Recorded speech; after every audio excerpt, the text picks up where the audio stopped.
Most important points जब आप exam frame कर रहे हो तो ये सारी बातें जो गलतियां नहीं करनी है आपको, मैं वो सारी बता रहा हूं। सबसे पहला पॉइंट आपको ध्यान रखना है बेटा, आपको हमेशा हमेशा मतलब हमेशा की बात कर रहा हूं मैं आपको, always right answer with your option. जो एमसीक्यू बेस्ड क्वेश्चन आते हैं वहां पे बच्चे गलतियां करते हैं, सीधा ऑप्शन लेके आ जाएंगे, option number A, option number B, option number C. ये गलती नहीं करनी है, ऑप्शन के साथ जो आंसर गिवन है वो भी आपको मेंशन करके आना है प्रॉपर तरीके से।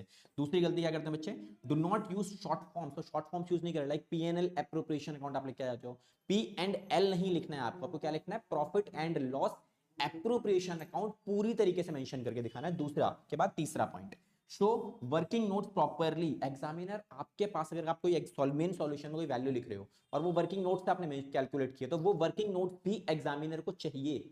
वो नहीं जानना चाहता वो वर्किंग नोट आपने जो आंसर निकाला, आंसर से मतलब नहीं है, वो आंसर में वैल्यू निकाली आपने, वो वैल्यू कहां से निकाली, एग्जामिनर वो भी ढूंढेगा, तो वो प्रॉपरली मेंशन करके आना। नेक्स्ट पॉइंट आपके पास क्या है, एक्सट्रैक्ट ऑफ बैलेंस शीट। जब आप बैलेंस शीट बनाने वाले हो, जैसे क्वेश्चन मैंने बताया था आपको, इश्यू ऑफ शेयर्स का क्वेश्चन बनेगा, वहां पे साथ में ऊपर बैलेंस शीट में एक्सट्रैक्ट ऑफ बैलेंस शीट भी लिख के आना जरूरी होता है।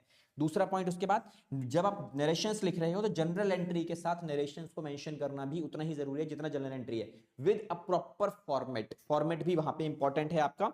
नेक्स्ट जो अवेलेबल है that is debit and credit side. जितने भी अकाउंट आप बना रहे हो वहां पे सबके साथ डेबिट और क्रेडिट ये मेंशन करके जरूर आना। नेक्स्ट, कंपनी का नाम भी मेंशन करना है जिसका आप अकाउंट बना रहे हो, इन द बुक्स ऑफ जो भी कंपनी का नाम है वो मेंशन करके आना, बहुत इंपॉर्टेंट है। तो these are the important points, आप इनका स्क्रीनशॉट लेना चाहते हो तो ले लो। बहुत इंपॉर्टेंट पॉइंट्स मैंने आपको डिस्कस किए हैं, एग्जाम में बहुत अच्छे से ध्यान रखना है आपको। ओके।